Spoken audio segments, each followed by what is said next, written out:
Le Premier ministre Édouard Philippe était à Nantes ce vendredi. Il s'est d'abord adressé aux élus d'intercommunalités réunis en convention avant de prononcer un discours sur la justice. Des interventions qui ont, semble-t-il, peiné à convaincre. Julien Herpin et Jean-Michel Naga. Il est monté sur scène dans un silence glacial. Un silence qui en dit long sur la méfiance des élus locaux vis-à-vis du Premier ministre, car le gouvernement leur demande encore davantage d'efforts financiers sans en préciser clairement les conséquences. Un grand flou, voilà, je crois que c'était l'impression qui se dégageait de la salle. On nous annonce qu'il faut faire 13 milliards d'économies, mais après on nous annonce que si on contractualise, finalement on aura peut-être plus de dotations. Je suis rassuré sur rien du tout. C'est un Premier ministre qui a de l'humour, très bien, il a fait un long discours, mais c'est extraordinaire pour n'en tirer aucune conclusion. Édouard Philippe a donc quitté des élus peu convaincus pour rejoindre le palais de justice et des magistrats tout aussi inquiets sur leur avenir. Avec la garde des Sceaux, le Premier ministre a évoqué ces chantiers de la justice, la réforme de la carte judiciaire, le suivi en ligne des dossiers prévus pour le mois d'avril et la promesse du président Macron d'augmenter le budget de la justice. Ce budget, en 2018, il augmentera de près de 4%, un peu moins de 4%. C'est plus que la moyenne des 5 années précédentes. Et il se traduira dès cette année par la création de 1000 postes supplémentaires et par une hausse de près de 10% des crédits de fonctionnement des juridictions. Quant aux opposants à la réforme du Code du travail, ils se seront contentés d'un rassemblement devant la préfecture et face à un dispositif de sécurité impressionnant. Les syndicats souhaitent d'ailleurs interpeller la préfète de région pour connaître le nombre de policiers mobilisés et le coût de ce déplacement ministériel. Ce vendredi, en conseil municipal, les élus ont beaucoup débattu de la vidéoprotection.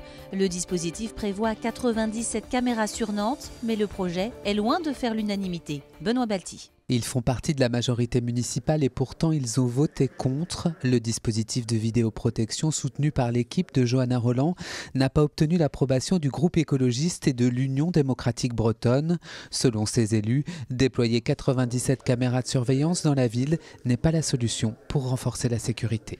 Pourquoi nous y sommes opposés? Parce que nous considérons que la présence humaine est beaucoup plus efficace. Il nous semble en conscience important de recentrer ses choix plutôt sur la prévention, la médiation. De son côté, l'opposition de la droite et du centre applaudit la mesure, mais dénonce la mise en place tardive de cette promesse de campagne. Je regrette tout ce temps perdu depuis 2008 et puis depuis la mise en place de cette nouvelle majorité qui est arrivée en 2014. Voilà, je trouve qu'on a perdu beaucoup de temps à Nantes, mais ça reste un bon dispositif qui va dans le bon sens vis-à-vis des Nantais.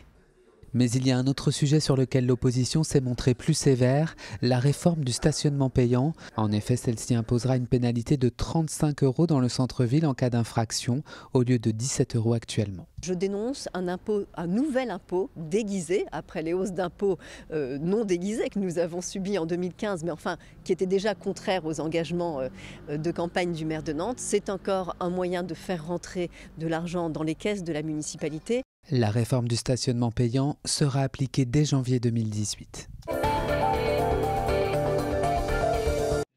Avis aux amateurs, les inscriptions sont ouvertes à partir de ce vendredi pour la dictée Jules Verne. Elle aura lieu mercredi 25 octobre de 14 h à 17 h 30 à l'hôtel du département.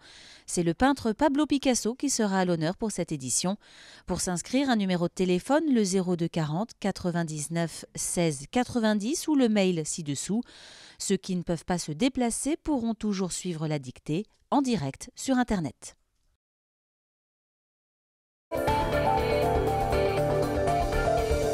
C'est officiel, les vacances de printemps sont décalées dans l'Académie de Nantes, comme déjà plusieurs autres de la zone B. Il faudra attendre 2 jours et demi de plus pour quitter l'école en pleine semaine, le mercredi 25 avril, et une reprise des cours le lundi 14 mai, soit 2 semaines et demie de congé. L'objectif est d'éviter un trop fort absentéisme les mardis 8 et jeudi 10 mai, la semaine de reprise prévue initialement.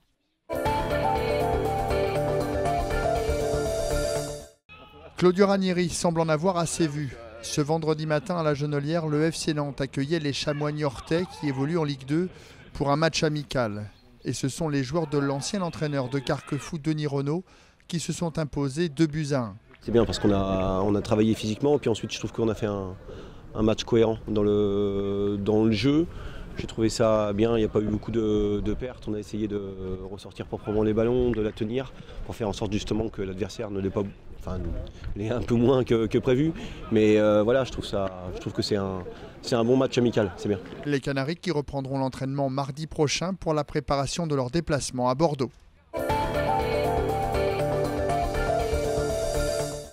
C'est une première pour les foulées du tram ce dimanche. Le départ se fera de Basse-Goulaine. Plus de 7000 participants sont attendus. Les précisions avec Valentin Guinel. Le coup de feu de la 38e édition des foulées du tram claquera dimanche à 15h. Les 7800 inscrits partiront ensemble rue du Grignon, près de l'Athletic Club de Basse-Goulaine. La commune accueille pour la première fois le départ de la course. La ligne d'arrivée reste quant à elle au cours Saint-Pierre. Une course sans enjeu, mais qui attire toujours autant. L'engouement sur cette course, c'est le fait de partir chaque année d'un point différent de l'agglomération nantaise. Donc découvrir de nouvelles rues, de nouveaux monuments, et puis découvrir également sur Nantes des endroits différents d'une année sur l'autre. Les coureurs rejoindront Nantes en 14 km 200. Ils traverseront Saint-Sébastien par le bord de Loire, l'île de Nantes, avant de longer la rive nord jusqu'à la place Royale, puis le cours Saint-Pierre. Un parcours plus facile que l'année dernière selon les organisateurs. Attention tout de même aux crampes.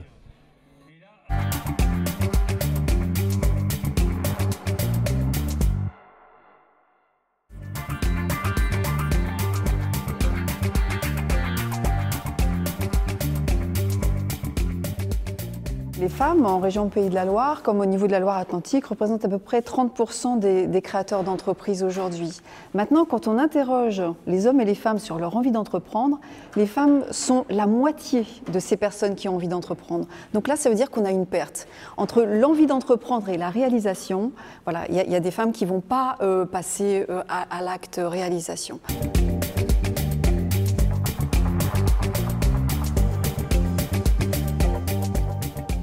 Alors, j'ai envie de dire aujourd'hui, heureusement, les femmes s'autorisent à entreprendre dans toutes les filières. Maintenant, il y a aussi l'arbre qui cache la forêt. C'est-à-dire qu'on aimerait bien que ces projets exceptionnels, ces projets dans le numérique, dans l'industrie, dans l'industrie de demain, etc., puissent aussi être banals autant pour les femmes que pour les hommes. Or, aujourd'hui, elles sont toujours concentrées quand même plutôt dans le secteur tertiaire. Voilà, donc aujourd'hui on a cet effort de faire connaître aussi le fait que la création d'entreprises, c'est pas seulement les reprises, même si c'est tout à fait légitime et formidable que les femmes reprennent les exploitations agricoles, les entreprises artisanales, etc. Mais même dans l'entrepreneuriat artisanal, par exemple, il y a tout un tas d'entreprises à reprendre dans les métiers du bâtiment, les métiers, comment dirais-je, techniques, technologiques. Et là aussi, les compétences des femmes peuvent tout à fait être un atout pour la création et la reprise d'entreprises pour les entreprises de demain.